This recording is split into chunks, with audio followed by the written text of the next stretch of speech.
మమ్మల్ని మిగిలిగా ప్రేమించిన మా ప్రియపరులకు తండ్రి, మీ పరిశుద్ధమైన ఘనమైన నామానికి స్తుతులు స్తోత్రములయ్యా. నా ప్రభువా, ఈ మధ్యాహ్న కాల సమయంలో తండ్రి, నీ విలువైన మాటలు వినడానికి తండ్రి మమ్మల్ని ఈ చేకూర్చిన విధానం బట్టి వందనాలయ్యా. వచ్చిన బిడ్డలందరినీ దీవించింది. ఇది ఎందరికో లేని గొప్ప భాగ్యాన్ని మీ ప్రియమైన పిల్లలుగా మాకు అనుగ్రహించిన విధానం బట్టి తరుణ బట్టి వందనాలు తండ్రి. దేవా, ఇది నీ వాక్యం గురించి తండ్రి మేము ప్రయాసపడుతున్నాం ప్రభు. నీ మాటల గురించి నేర్చుకోవడానికి తండ్రి ఎంతో ఆశతో వస్తున్నాం తండ్రి. ప్రభు, మా హృదయాన్ని నింపండి. నా ప్రభు, మీ సత్యమైన వాక్కులతో మనం ప్రతిష్ఠించిన ధైర్యంగా, బలంగా, యోధులుగా, మంచి సాధనాలుగా తీర్చిదిద్దమని వేడుకుంటున్నాం తండ్రి. ఆ ప్రక్రియలో మేము సాధన చేయించుండగా తండ్రి, ప్రతి మాటని, అందులో ఉన్న సత్యాన్ని గ్రహించే మంచి వివేకం తెలివిని మా బిడ్డలందరికీ అనుగ్రహించండి. నేను ఈరోజు మాతో మీరు ఏం మాట్లాడదలుచుకున్నారు తండ్రి, ఆ సమస్తం బిడ్డలకి నేరుగా తెలియచేయండి తండ్రి. ప్రభా, నా ఎందుకు మీరు మాట్లాడతండి, నన్ను పూర్తిగా మరుగు చేసుకుని మీ మాటలు మీ బిడ్డలతో డైరెక్ట్గా మాట్లాడమని తండ్రి. యేసు నామములో ఈ ప్రార్థన విషయం తండ్రి, ఆమేన్. క్రీస్తు విశ్వాసాన్ని, క్రైస్తవ జీవితాన్ని ప్రారంభిస్తున్న మనం కేవలం బాప్తిజంతో నూతనంగా జన్మించిన వారముగానే, పసిపిల్లలుగానే ఉంటున్నాం తప్పించి కానీ ఎదిగిన వారుగా కనబట్టలేదు.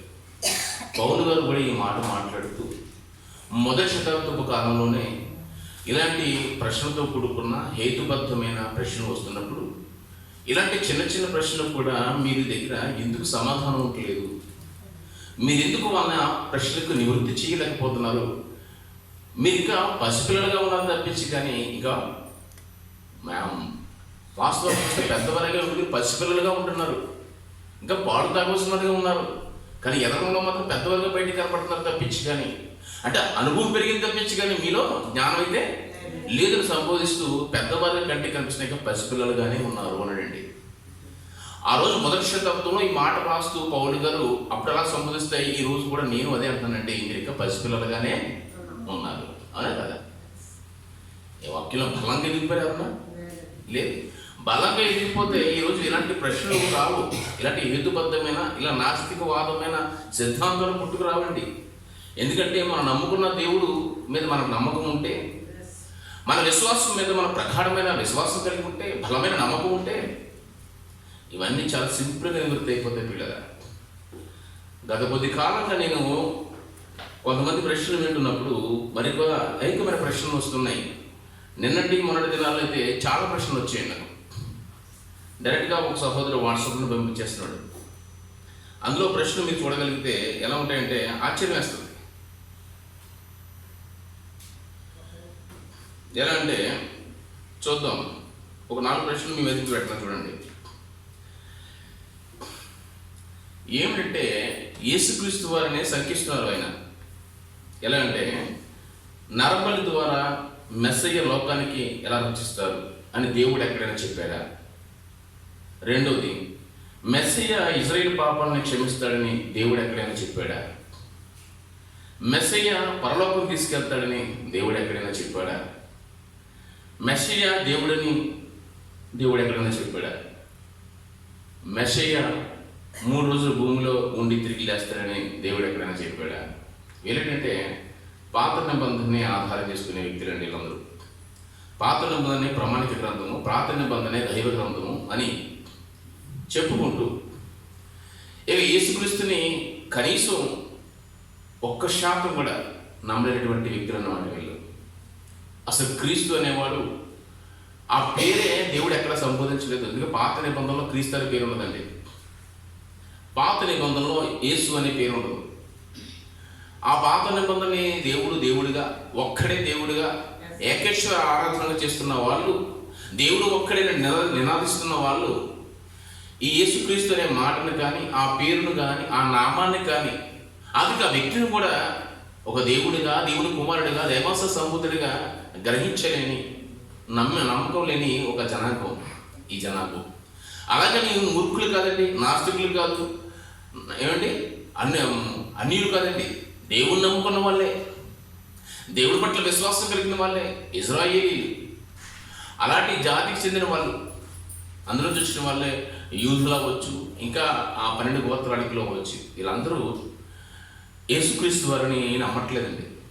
యేసుక్రీస్తు వారు దేవుడు కుమారుడన్న ఆయన మాటలు కూడా దేవుని పంపగా చెప్పినవాడిగా, కేవలం ఆయన చెప్తేనే చెప్పినవాడిగా ఒప్పుకుంటారు తప్పించి, కానీ అతను దేవుడిగా కానీ లేదంటే దేవుడి కుమారుడుగా కానీ ఒప్పుకోరు. అలాగని ఆయన రక్షణ కలుగు చేస్తున్నాడు అంటే మాత్రం అస్సలు ఒప్పుకోరండి. రక్షణ కలుగు చేస్తాడంటే అస్సలు ఒప్పుకోరు. ఎందుకంటే పాత నిబంధన గ్రంథంలో చాలా చోట్ల నేను తప్ప వేరొక దేవుడు లేడు, నేను తప్ప వేరొక రక్షకుడు మీకు ఉండడు, ఆకాశం కానీ భూమి ఎందుకు కానీ నేనే మీకు దేవుడును, మరొక దేవుడు ఎవరు లేరు, నా రూపాన్ని నా మహిమను మరొకరికి ఇవ్వను అన్న మాటలు చాలా ప్రస్ఫుటంగా కనబడుతూ ఉంటాయి పాత నిబంధన గ్రంథంలో.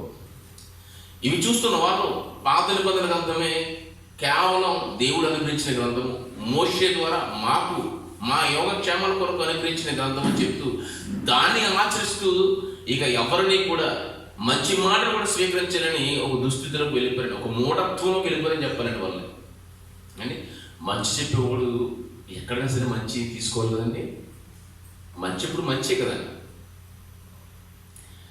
మంచి ఎక్కడున్నా సరే మంచిగా తీసుకోవాలి. మా దేవుడు చెప్పలేదు కాబట్టి ఇది మంచి కాదంటే ఎంతవరకు కరెక్ట్ అండి అది? ఏమండి, ఒక మమ్మల్ని మంచిగా బతకరాను అనుకోండి, ఈ గ్రంథంలో ఉందని ఇది కూడా అనుకోండి, ఇంకా అంతగా దౌర్భాగ్యం ఎవడం లేడు. ఇంకా వాళ్ళ పరిస్థితి అంత మూఢత్వంగా వెళ్ళిపోయింది. ఒక మంచి మాట చెప్తున్నా మంచి వ్యక్తిని కూడా గుర్తించలేని దౌర్భాగ్యస్తులో కళ్ళు మైమరుపు కలిగేసి వాళ్ళందరికీ గుడ్డితనం కలిగేసి, అది గ్రంథంలో ఉంటేనే ఒప్పుకునే పరిస్థితి, ఆ గ్రంథంలో ఆ మాట ఉంటేనే ఒప్పుకునే స్థితి. ఎంత దౌర్భాగ్యం అండి. ఇది కాక పైపక్షిగా మరి అతను మాట్లాడుతున్న మాటలు ఎలా ఉంటాయంటే, పౌలు గారు అక్కడక్కడ కూడా ఇది నా తాత్పర్యం, ప్రభు ఆజ్ఞ కాదు కానీ నా హితోపదేశము, ఇది నా మాట అని చాలా చోట్ల సంబోధిస్తూ ఉంటాడు.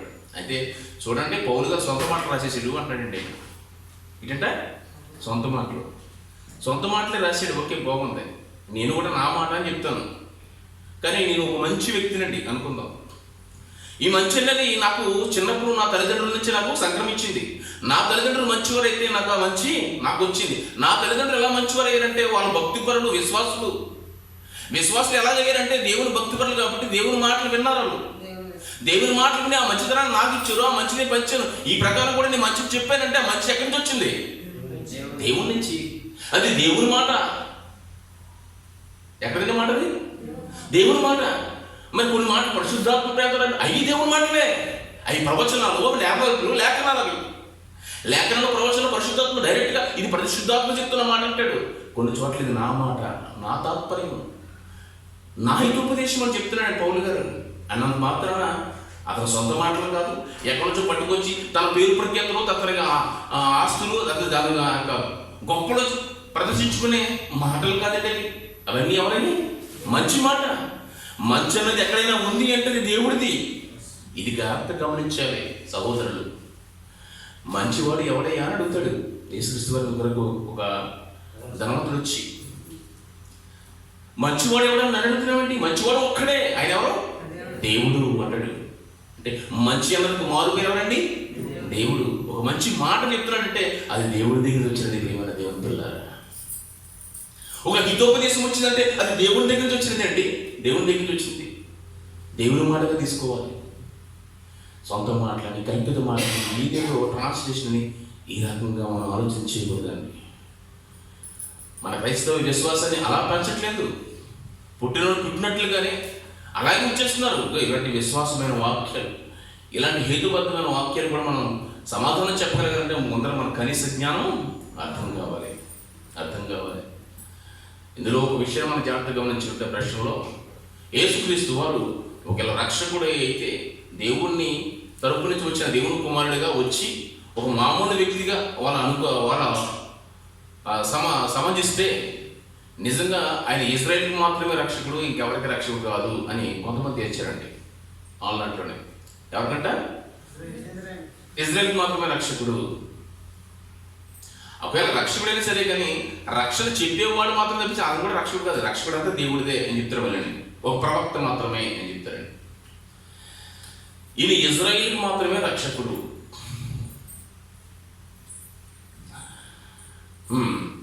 అసలు రక్షణ అనే దానికి తాత్పర్యం చెప్పిన వాడు యేసుక్రీస్తు. భూమి మీదకి వచ్చినప్పుడు ఏమన్నాడు ఆయన? నశించుదానని వెతికి రక్షించడానికి నేను వచ్చాను అన్నాడండి. మనిషి కుమారుడు, ఒక మామూలు మనిషికి, రక్త మాంసాలు కలిగిన దేహం కలిగిన మనిషికి పుట్టినవాడు, వాడి ద్వారా రక్షణ కలుగుతుంది. అలా మనిషి కుమారుడు అని చెప్పాడు. ఆ మనిషి కుమారుడు వెతికి రక్షించిన దానికి, నశించిపోయిన దాన్ని వెతికి రక్షించడానికి వచ్చినవాడు రక్షణ అనే దానికి తాత్పర్యించాడు. ఎలాగా వెతికి రక్షిస్తావా అంటే నమ్మకం, విశ్వాసం. ఆ నమ్మకం, విశ్వాసం. నన్ను చూడండి, నేను ఎలా బతుకుతున్నానో, ఎలా చలిస్తున్నానో, ఎలా నడుస్తున్నానో, నా కదలికలు, నా మూమెంట్స్, నా యొక్క ప్రతి పనిని చూడండి. అలా నన్ను ఫాలో అవుతే చాలండి, మీరు రక్షణకు వచ్చేస్తారు అన్నాడు. అలా బ్రతికాడు. అలా రక్షణ, ఏ రక్షణ అంటే నిత్య జీవము, పరలోకం. ఆ పరలోకాన్ని పొందుకుంటే రక్షణ అంటే అదే. ఆ నిత్య జీవనం పొందుకుంటే రక్షణ అంటే పరలోకం. ఆ పరలోకం సాధించాలంటే ఇదిగో నన్ను చూడండి, నా మాట ప్రకారం, నా ప్రకారం మీరు నడుచుకుంటే మీరు రక్షణలోకి వచ్చేస్తారు అన్నాడు.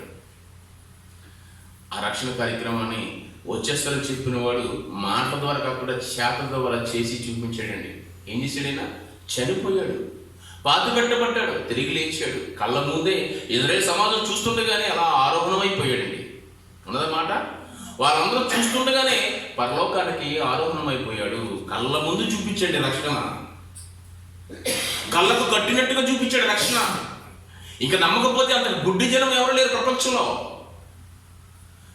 కళ్ళ ముందు కట్టినట్టుగా ఒక మనిషి, ఈ రక్త మాంసాలు కలిగిన ఒక మనిషి వాళ్ళ కళ్ళ ముందే పాతి పెట్టబడి తిరిగి కళ్ళ ముందే అలా ఆకాశానికి ఆరోహణం అయిపోతున్నాడంటే అది చూడలేని జనం, మూఢ జనం. అవునా కదా? చూడండి, అపోస్తుల కార్యములు 1వ అధ్యాయం 7-8 వచనం చదవండి ఒకసారి. ఇంతకంటే రక్షణని ప్రత్యక్షంగా, ప్రస్ఫుటంగా, కళ్ళకి కట్టినట్టుగా చూపించేవాడు ఇంకెవరు లేండి ప్రపంచం మీద. ఈ ఆరిన నేల మీద అలా చనిపోయి పరలోకానికి ఆరోహణం అయిపోతున్న వ్యక్తి ఎవరైనా భూమి మీద ఉన్నాడా? మాటలు రావే ఎవరికి? ఒక నాస్తికుడు కానీ, ఒక హేతువాది కానీ, ఒక క్రీస్తు విరోధి కానీ ఎవరికి మాటలు రావు. ఆఖరికి ధర్మశాస్త్రాన్ని పాటిస్తున్న ఆ యూదులైన జన సమాజానికి కూడా ఏమంటాడు? అపోస్తుల కార్యములు 1వ అధ్యాయం ఇంకా కిందకు చూద్దాం. ఇంకా 7-8. ఇశ్రాయేలులారా చూడడం అక్కడ మీరు చూస్తున్న యేసు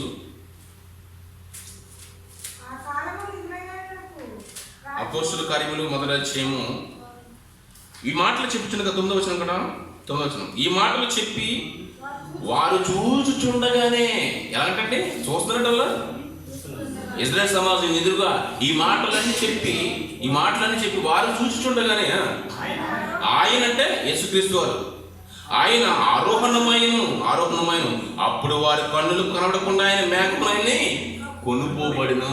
అని కన్నులకి కనపడక ఒక మేఘం కల్లారు తీసుకెళ్ళిపోతుందట పైకి. ఒక మేఘం కమ్ముకొని పైకి తీసుకెళ్ళిపోతుంది. తర్వాత చెప్పండి, చదవండి. ఆయన వెలుచుండగా వారు ఆకాశం వైపు తేరి చూచుచుండ్రి. ఇదిగో తెల్లని వస్త్రం ధరించుకున్న 2 మనుషులు వారి యొక్క నిలిచి, గలిలయ మనుషులారా, యూదా మనుషులారా, ఏంటయ్యి మీరు చూస్తున్నారు? మీరు ఎందుకు ఆకాశం వైపు నిలిచి చూస్తున్నారు? మీ యొద్ద నుంచి పరలోకమునకు, ఎక్కడికండి? మన అందరూ నిరీక్షిస్తున్న పరలోకానికి, ఆ పరలోకమునకు ఈ యేసు ఏ రీతిగా పరలోకమునకు వెళ్ళుట, ఆ రీతిగానే ఆయన తిరిగి వచ్చినని వారితో చెప్పిరి. ఎంత అద్భుతం చెప్పండి. కళ్ళ ముందు ఇలా చూసిన జనాలు ప్రపంచంలో ఎవరు ఉన్నారండి? మళ్ళీ ఎవరు? వీళ్ళ కాక వీళ్ళ కళ్ళ ముందు విట్నెస్, కళ్ళ ముందు కళ్ళకు కట్టినట్టుగా మాట తిరిగి రాసేసినట్టు, కలిపి రాసేసినట్టు మాట్లాడుతుంది. ఇదే మాటలు, ఏది దొరకదు అదే వాళ్ళు కల్పించి రాసేసుకున్నారండి. ఇదే వచ్చి వాళ్ళకి కళ్ళ ముందు రక్షణ చూపించేయండి. రక్షణ పరలోక, నేను ఎలా తండ్రి యొద్దకు వెళ్ళిపోతున్నాను, మీరు మీ పాపపు జీవితాన్ని ఒక్కసారి పాతి పెట్టండి, నూతనంగా జన్మించండి, మరలా జన్మించండి. ఒకసారి జన్మిస్తే ఆ జన్మ ద్వారా రక్షణలోకి వస్తుంది. మీరు ఆ రక్షణ కొనసాగిస్తే మీ అంతం అంటే మీ చావు అవ్వచ్చు, అని నేను రాకడం అవ్వచ్చు. ఈ కాలం దాకా మీరు సహించగలిగితే అంతో వరకు సహించేవాడు ఆ రక్షణ కార్యక్రమంలో వెళ్ళిపోతాడు, పరలోక రాజ్యానికి వారసుడైపోతాడు. మీరు చెప్తే నమ్మరము. ఇంతవరకు ఎంతో మంది చెప్పారు, అయినా మీరు నమ్మకపోవచ్చు. అందుకే నేను కళ్ళారా చూపించడానికి మీ అంతకు వచ్చానండి అన్నాడు. వచ్చాడండి. అందుకే చూశారు కాబట్టి ఘంటాపదంగా చెప్పగలిగాడు వాళ్ళు. ఘంటాపదంగా ఈయన వల్లే రక్షణ కలిగింది, ఈయన వల్లే దేవుడి ద్వారా కలిగింది. కానీ ఆ రక్షణ చూపించిన వాడు, ఆ రక్షణ చేసి చూపించిన వాడు, మాకు అనుగ్రహించిన వాడు ఆయన ద్వారా జరిగిందని యేసుక్రీస్తు వారిని కూడా ప్రభువుగా దేవుడిగా కొనియాడిన వాళ్ళందరూ. చూడండి ఏమంటారు అపొస్తలుల కార్యాలు 2వ అధ్యాయము 21 చదువు మా లేఖన భాగం 18 నుంచి 2వ అధ్యాయము.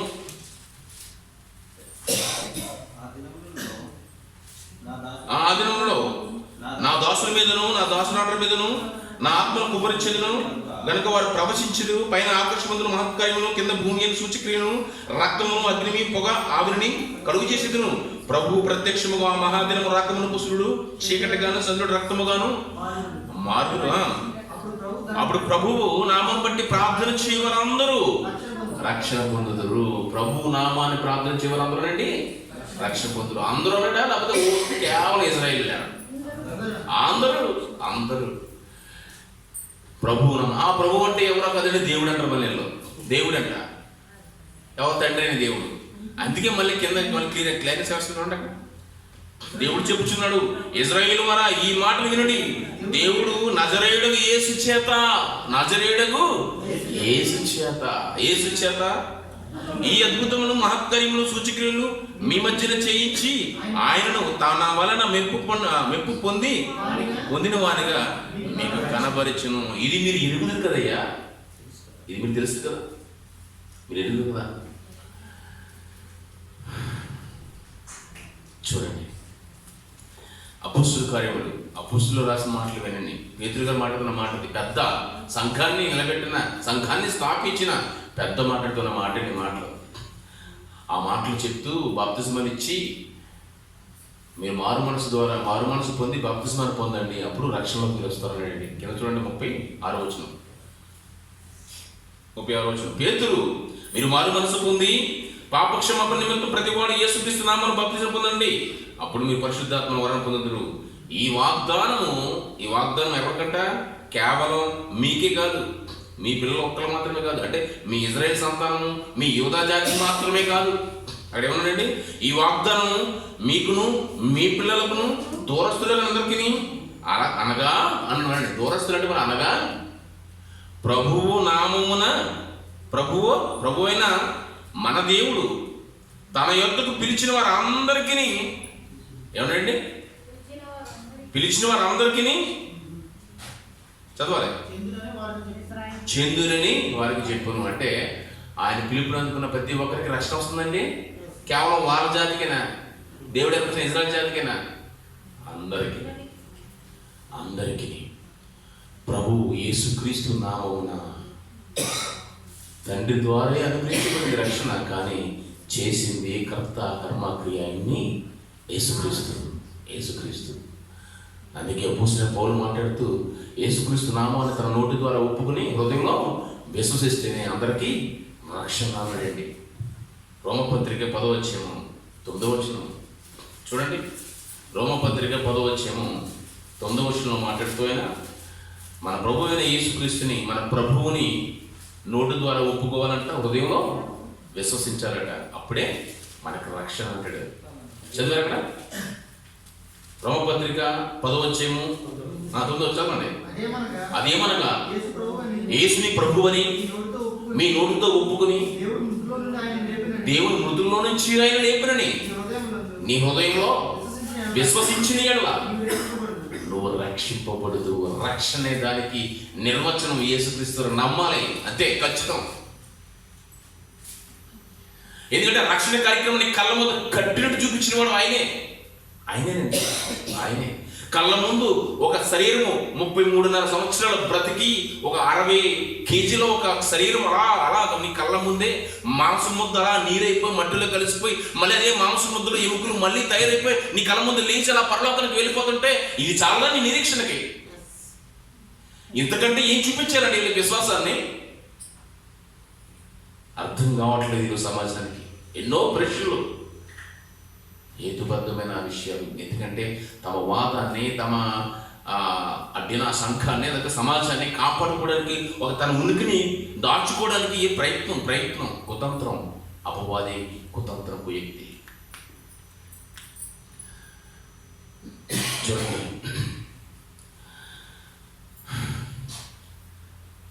మత్తయి సువార్త 28:19. మత్తయి సువార్త 28:19 చదవండి. మత్తయి సువార్త 28:19 చదవగలిగితే ఏమండి? కాబట్టి మీరు వెళ్ళి ఎవరైతే శిష్యులు చెప్తాడు, ఎవరు యేసుక్రీస్తు వారు, సమస్త జనులను, ఇజ్రాయేల్ మాత్రమేనా? సమస్త జనులనా? సమస్త జనులను మీరు శిష్యులుగా చేయండి, తండ్రి యొక్కయు కుమారుని యొక్కయు పరిశుద్ధాత్మ నామమునొక్కయు వారికి నామమును బాప్తిస్మం ఇచ్చు నేను మీకు ఏ సంగతులు చెప్పానో అన్ని సంగతులు మీరు చెప్పండి, బోధించండి. సమస్త జనులు అని అక్కడ సమస్త జనులు. అలాగే మార్కు 16:15 చదవండి ఒకసారి. మార్కు సువార్త 16:15 చూస్తే ఇదే సందర్భంలో అక్కడ కూడా మాట్లాడుతాడు, నమ్మి బాప్తిస్మం పొందినవాడు రక్షింపబడు అంటాడు. నమ్మి బాప్తిస్మం పొందినవాడు రక్షింపబడు 16:16. అయితే ఆ పైన 15 ఏమిటంటే, మీరు సర్వ లోకమునకు వెళ్ళి సర్వ సృష్టికి సువార్తను ప్రకటించండి. రక్షణ కార్యక్రమాన్ని ప్రకటించండి. ఎందుకంటే ఆ రక్షణ మీ కళ్ళ ముందు తిరుగుతుందయ్యా. ఆ రక్షణ మీ కళ్ళ ముందు నేను చూపించాను. ఆ రక్షణ నేనే మీ కళ్ళ ముందు నడియాడే. నేను చెప్పండి, వెళ్ళి మీరు చూసినదాన్ని చెప్పండి, కొత్తది చెప్పకండి, కల్పితాలు చెప్పొద్దు, ఊహలు చెప్పొద్దు, మీ కళ్ళరా చూసిందని చెప్పండి అన్నాడు. ఏమనండి? మీ కళ్ళరా చూసింది చెప్పండి, అది చాలా రక్షణ అన్నాడు. అబద్ధం ఎందుకంటే చెప్పండి. ఆయన అవునంటే అవును, కాదంటే కాదన్నవాడు. అవునని కాదనేవాడు కాదు, కాదని అవుననేవాడు కాదంటండి. అవునని వాడు అని ఉంటుందండి మాట. అలాంటి ఉన్నట్టు చెప్పండి, మీరు చూసిందే చెప్పండి. అనగానే ఇదిగో మా కళ్ళతో తాకినదిని మేము చూసినది. చూడండి, మొదటి యోహాను పత్రిక 1వ అధ్యాయము మొదటి మాట. మొదటి యోహాను పత్రిక 1వ అధ్యాయము మొదటి మాట చూడండి. ఆదియందు జీవవాక్యమును గురించి మొదటి యోహాను పత్రిక అండి. మొదటి యోహాను పత్రిక మొదటి మాట. జీవవాక్యమును కూర్చున్నది ఆది నుంచి ఏది ఉందో మేము ఏది వింటిమో, ఏది కన్నులారా, ఓ గలిలీ మనుషులారా మీరు ఏం చూస్తున్నారా? ఎక్కడ మీరు యేసుక్రీస్తు ఆకాశంలో వెళ్ళిపోతున్న యేసుక్రీస్తుని చూస్తున్నారు కదా, ఆయన ఎలా వెళ్ళిపోతున్నాడో పైకి, మళ్ళీ అలాగే వస్తాడు, మన అందరినీ తీసుకెళ్తాడయ్యా. ఇది మీరు కళ్ళారా చూశారు కదా, అదిగో మేము కళ్ళారా ఏమి చూసామో, మేము ఏది విన్నామో, ఏది నిదానించి కనుగొన్నామో. అంటే రక్షణ నా వల్లే రక్షణ.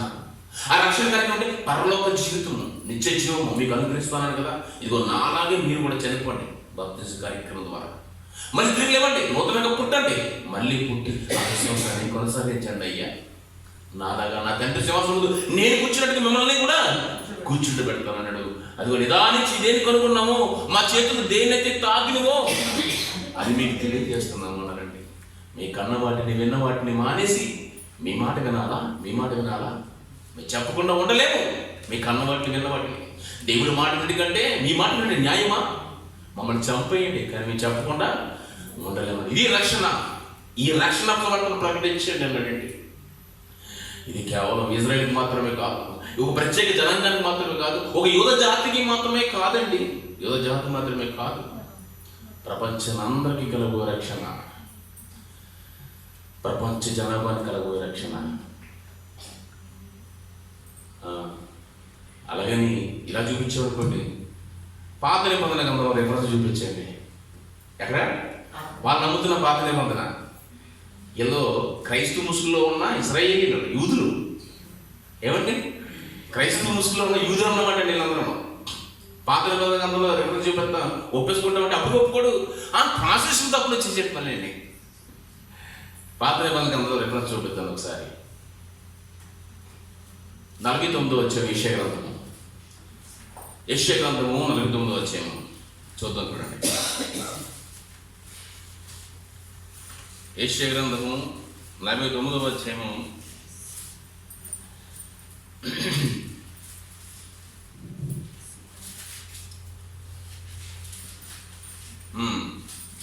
5వ వచనం నుంచి 6వ వచనం పైనుంచి నేను చదువుతాను చూడండి. యెహోవా దృష్టికి నేను గనునైతిని గాని నా దేవుడు నాకు బలమైన. 5వ వచనం అండి. కాగా తనకు సేవకుడై ఉండి తన వద్ద యాకోబును తిరిగి రప్పించుటకు ఇశ్రాయేలును ఆయన యొద్దకు సమకూర్చుటకు నన్ను గర్భమును పుట్టించిన యెహోవా ఎలాగ సెలవిచ్చుచున్నాడు. అప్పటికి చెదిరిపోయారండి. యెషయా గ్రంథం రాసేదానికి ఎలా అయిపోయారండి? బాధ్యతగా చెదిరిపోయారు. చెదిరిపోయిన వారిని సమకూర్చాలి. యేసుక్రీస్తు కాలానికి అన్ని ప్రదేశాలకి చెదిరిపోయిన వాళ్ళందరూ ఇశ్రాయేలు అందరూ తోడుకుని వచ్చారు. ఎవరు? నెహెమ్యా, ఎజ్రా, వీళ్ళక నాయకత్వంలో వాళ్ళందరూ తోడుకుని వచ్చారు. అది ఈ ప్రపంచాన్ని నలుదిక్కులకి చెదిరిపోయిన ఈ జనాల్ని చేకూర్చడం చూడండి. ఇశ్రాయేలు తన ఎందుకు సమకూర్చడానికి నన్ను గర్భను పుట్టించిన యెహోవాకి ఇలాగ సెలవిచ్చుచున్నాడు.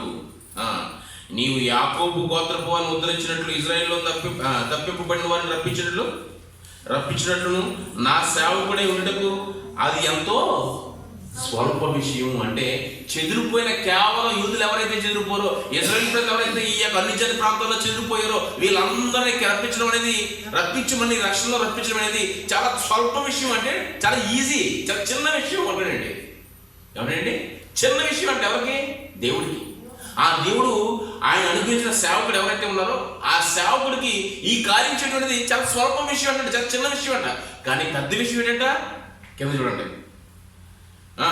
ఇశ్రాయేలు తప్పిపోవాలని రప్పించినట్లు నా సేవకుడిపై ఉండుటకు నీకు ఎంతో స్వల్ప విషయము. అయితే భూ దిగంతము వరకు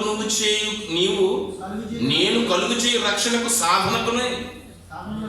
సాధన ఒకటకై అన్ని జనులకు వెలుగైనటకు నిన్ను నియమించున్నాను ఆయన అంటాడండి.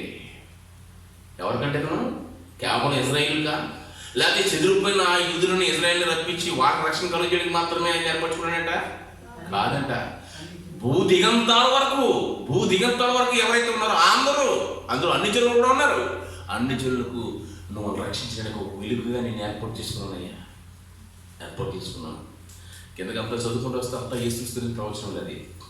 ఏముంది కిందకి వచ్చేసరికి ఇశ్రాయేలుకు విమోచకుడు పరిశుద్ధ దేవుడు యెహోవా మనుషుల చేత నిరాకరింపబడిన వాడును జనులకు అసహ్యుడును నిర్దయాత్మకు సేవకుడకు వానితో ఇలా సెలవిస్తున్నాడు. యెహోవా నమ్మకమైన వాడిని ఇశ్రాయేలు వద్ద పరిశుద్ధ దేవుడు నిన్ను ఏర్పరచుకుని రాజులను గ్రహించి లేచిదరు.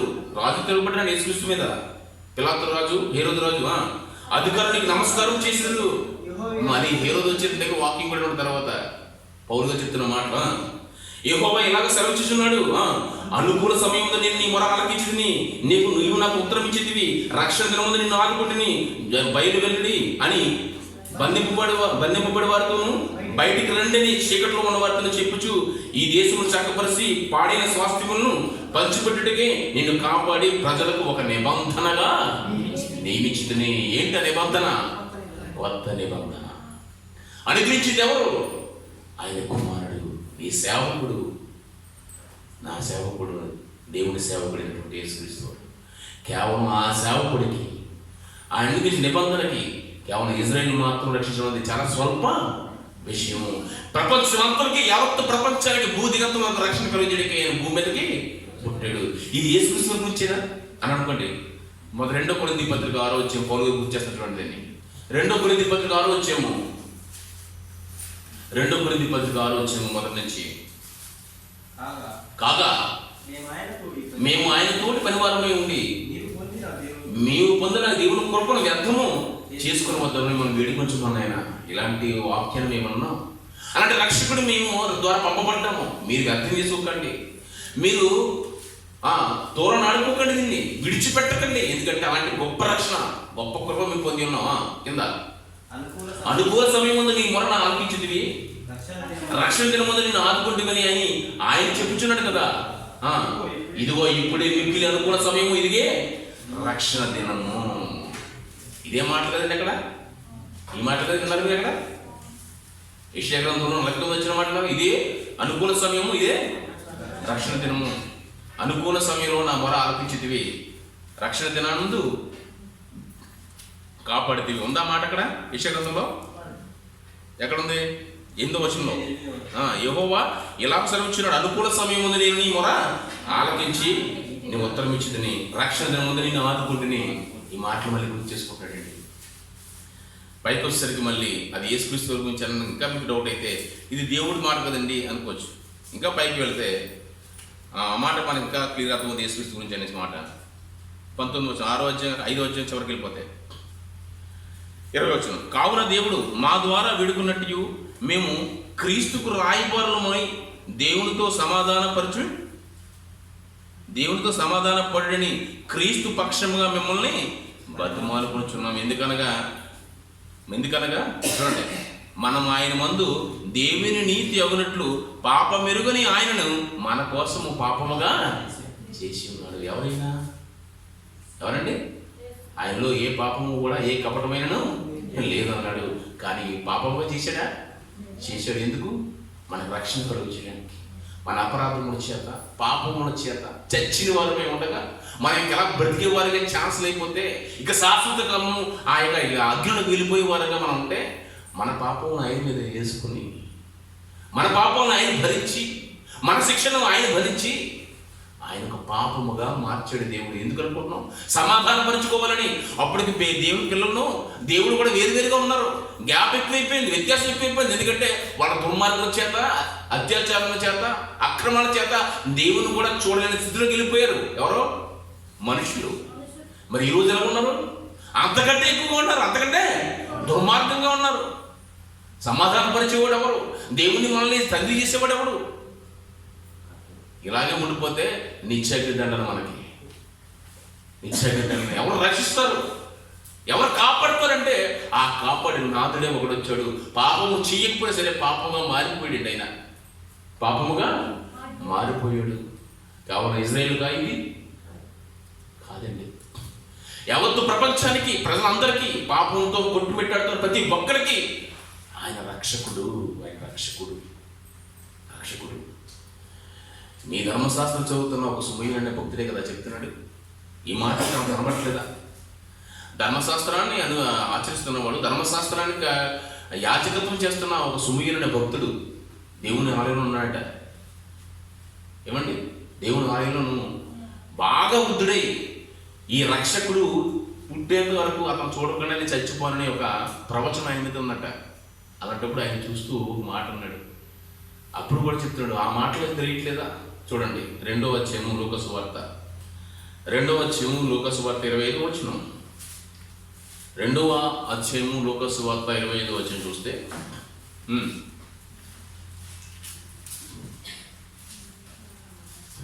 చదవాలి ఫాస్ట్గా. యెరూషలేమునందు సుమయోను అనే ఒక మనుషుడు ఉండేనంట దేవాలయంలో. అతడు నీతిమంతుడును భక్తిపరుడునై ఇజ్రాయేలీయుల యొక్క ఆదరణ కొరకు కనిపెట్టువాడు. పరిశుద్ధాత్మ అతని మీద ఉండేను. ఎవరున్నారంటే కదా డైరెక్ట్ పరిశుద్ధాత్మ అంటే దేవుడే సహవాసంతో ఉన్నాడు. దేవుడు తోడుగా ఉన్నాడు. దేవుడు కృపతో ఉన్నవాడు. ఒక యాజకుడు సుమయోను అనే భక్తుడు.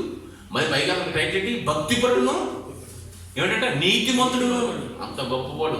అంటే భక్తిపరుడు, నీతిమంతుడు అంటే క్రీస్తు రాకముందు, ఇంకా క్రీస్తు పుట్టేటప్పుడు జస్ట్ అంతకుముందు భక్తిపరుడు, నీతిపరుడు అంటే దేని ప్రకారం భక్తిపరుడు? పాత నిబంధన ప్రకారం, ధర్మశాస్త్ర ప్రకారం, మోషే ధర్మశాస్త్ర ప్రకారం నీతిమంతుడు. అంటే అలాంటి నీతిమంతుడు ఏం చెప్తున్నా చూడడానికి ఎందుకు వచ్చిన తర్వాత అతడు ప్రభు యొక్క క్రీస్తును చూడక మనకు మరణము పొందడని అతనికి పరిశుద్ధాత్మ చేత బయలుపరచబడి ఉండెను. ఆత్మవశుడే అయిన దేవాలయంలోకి వచ్చెను. ఆ రక్షణ యేసుక్రీస్తు వారు వచ్చి ఎవరైతే వస్తున్నారో, మెస్సీయా ఎవరైతే వస్తున్నారో, ఈ ప్రపంచాన్ని రక్షించే నాథుడు, ఆ నాయకుడు ఎవరైతే వస్తున్నాడో ఆయన చూసే వరకు నువ్వు మరణం పొందవని పరిశుద్ధాత్మకి చెప్పిందంట. అయితే ఆ ఆత్మ ప్రేరణతో బయటికి రాగానే ఏం జరిగిందో చూడండి. అతడు ధర్మశాస్త్ర పద్ధతులు చెప్తున్న ఆయన విషయమే జరిగించుటకు, అంటే సున్నతి చేసి దినాలు వచ్చేయండి. 8వ రోజు పుట్టి 8 దినాలు అవుతుంది. ఎవరికి? యేసుక్రీస్తు వారికి. ధర్మశాస్త్ర ప్రకారం సున్నతి చేయాలి. ఆ సున్నతి కార్యక్రమం చేయడానికి వచ్చినప్పుడు ఆ మందిరంలో ఆయన బయటకు వచ్చి ఏమని చూడండి. అంతకు ధర్మశాస్త్ర పద్ధతులు చెప్పిన ఆయన విషయమే జరిగించుటకు తల్లిదండ్రులు శిశువైన యేసును దేవాలయంలో తీసుకుని వచ్చినప్పుడు దేవుడు అతను ఎలాంటివాడంట? నీతిమంతుడును భక్తిపరుడును పరిశుద్ధాత్మ ప్రేరణుడై ఉన్నాడంట. అంటే దేవుని ద్వారా మాట్లాడుతున్నవాడు. ఖచ్చితంగా దేవుడు లేఖలుగానే మాట్లాడతాడు. మాట్లాడితేనే అవునా కదా? సొంత మాట్లాడి కూడా చూడండి, అతడు తన చేతులతో అతను ఎత్తుకుని దేవుని స్తుతించుట్లను, నాథా ఇప్పుడు నీ మాట చొప్పున ఈ సమాధానంతో నన్ను నీ దాసుని పోనిచ్చున్నావు. తర్వాత అన్ని జనులకు నిన్ను బయలుపరచుటకు వెలుగుగాను, నీ ప్రజలైన ఇశ్రాయేలు మహిమగాను, నీ సకల ప్రజల ఎదుట సిద్ధపరిచిన నీ రక్షణ నీ కళ్ళు ద్వారా చూచితిని. ఏమన్నా చూడండి, మళ్ళీ చూడండి, నాథా అక్కడ ఎవరినండి? యేసుక్రీస్తు. దేవుడిని ఆరాధించారు కదా వీళ్ళు. ఒక శిష్యుని అనొచ్చా? ఒక మనిషిని ఎప్పుడు కూడా లెక్క చేయని దేవుడు తప్ప మరొక దేవుడికి చేస్తున్నారు కదా. ఏమంటండి అక్కడ? నాథా ఇప్పుడు నీ మాట చొప్పున ఇదిగో సమాధానంతో నీ దాసులు పోనిస్తున్నావు. అన్ని జనులకు నిన్ను బయలుపరచుటకు వెలుగుగాను, నీ ప్రజలైన ఇశ్రాయేలుకు మహిమగాను, నీవు సకల ప్రజలైతే సిద్ధపరిచిన నీ రక్షణ కళ్ళారా చూశాను అనేసి చెప్పినట్టు చచ్చిపోయినట్టు. నేను ఏమండి, రక్షణ ఎవరికంటే కేవలం ఇజ్రాయేల్కి కాకుండా ఇజ్రాయేల్ ప్లస్ అన్ని జనులకు, అంటే మొత్తం సమస్త జనులకు, సకల జనులుగా ఉన్నది. అక్కడ సకల జనులుగా మాట ఉపయోగించడా? సకల ప్రజల ఎదుట నీ రక్షణ అన్నాడు. ఏమండి, అసలు క్రీస్తుని టార్గెట్ చేసి క్రీస్తు మీద బురద చేయాలన్న ఒకే ఒక దుర్మార్గమైన కుతంత్రంతో చేస్తున్న పనులు కదా ఇవన్నీ కదండి. ఆలోచించిన పిల్లరా, పైగా రక్షణ అంట యూదుల నుంచి జరుగుతుందని చెప్పేసి ఒక మాట ఉంది అంటున్నాడు. రక్షణ అంట ఎక్కడి నుంచి రావాలంట? యూదుల నుంచే. ఆ మాట ఉంది. 4 యోహాను సువార్త 4:23 యోహాను సువార్త 4:23 మాట్లాడండి, ముగించేసుకున్నాం. యోహాను సువార్త 4:23 రక్షణ యూదుల నుంచే కలుగుతుందమ్మా అన్నాడు మాట. ఈ మాట పట్టుకుంటారు. అయితే యథార్థంగా ఆరాధించేవారు ఆత్మతోను సత్యముతోను తండ్రిని ఆరాధించు కాలం వచ్చుతున్నది, అది ఇప్పుడు వచ్చుతున్నది. తను ఆరాధించేవారు అట్టివారే కావాలని తండ్రి కోరుచున్నాడు. 23 చివర రక్షణ యూదుల నుంచే కలుగుతున్న మాట చూడండి. అయితే యథార్థముగా ఆత్మతోను సత్యముతోను తండ్రిని ఆరాధించాలి వచ్చుచున్నది. అది ఇప్పుడును 22 క్షమించండి. మీరు తెలిసిన దాన్ని ఆరాధించేవారు, మేము మాకు తెలిసిన దాన్ని ఆరాధించేవారము. రక్షణ ఎక్కడి నుంచి వస్తుందంటే రక్షణ యూదుల నుంచి కలుగుచున్నది. ఓకే, యూదుల నుంచి కలుగుతున్నది. యూదులే గొప్పవాళ్ళు, యూదులే రాసిన హిబ్రీ భాషే అదే ప్రమాణిక అనుకుందాం. మరి అలాగైతే యేసుక్రీస్తు ఎవరండి? కనీసం జ్ఞానం లేదా మాట్లాడు? ఆయన కూడా యూదుడే కదా. ఈ మాట కరెక్టే కదా. అంటే తప్పులు పట్టుకులోకి వచ్చి అలా ఇరుక్కుపోతున్నాడు కొంతమంది. నిజం ఒప్పుకోవడంగా కరెక్ట్. అదే దేవుడు అలా ఇరికిస్తూ ఉంటాడు మనం. ప్రభు అంటే దేవుడు కాదన్నాడు. మరి ఒకసారి యూదులతో మాట్లాడుతూ తన శిష్యులతో మాట్లాడుతూ దావీదు ఈ యేసుక్రీస్తు వారు ఎవరవుతారు ఏదో అడుగుతాడు. అంటే దేవుడు కుమారుడు అంటాడు. మరి పాత నిబంధన గ్రంథంలో దావీదు నా ప్రభువుతో చెబుతున్నాడు, ఇలా శ్రమించున్నాడు మాట్లాడు కదా. మరి పరిశుద్ధాత్మ ప్రేమతో రాసిన మీ దావీదే, మీ ధర్మశాస్త్రం రాసేస్తున్న మీ దావీదే అతన్ని ప్రభువుని ఎలాగంటాడు? కుమారుడు అయితే ప్రభువుని ఎలాగంటాడు? బుర్ర ఉందా మీకు అన్నాడండి. ఒక్క మాట కూడా మాట్లాడుకుని వెనక్కి వెళ్ళిపోయాడు మళ్ళీ. ఆ సమయం నుంచి మరో మాట కూడా ఎవరో మాట్లాడలేదంట. ఏంటంటే వ్యత్యాసం, వైద్యం ఎంత ద్వారంగా చూడండి. ఏదో రకంగా తప్పు పట్టుకోవాలని తాపత్రయం తహదా.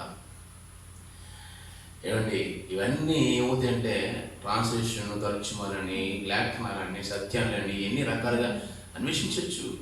కానీ భక్తిని, విశ్వాసాన్ని, ఆ పైన ఉన్న ప్రేమని పోగొట్టుకుంటూ వెళ్ళాలి. అందరూ దేవుని పట్ల అపారమైన భక్తి కలిగి ఉన్నాం, ఒకే ఒక నిరీక్షణ కలిగి ఉన్నాం. మనందరూ ఈ జీవితాన్ని విడిచిపెడితే ఆ పరలోకాన్ని పొందుకోవాలని ఆశతో ఉన్నాం, నిరీక్షణ కలిగి ఉన్నాం.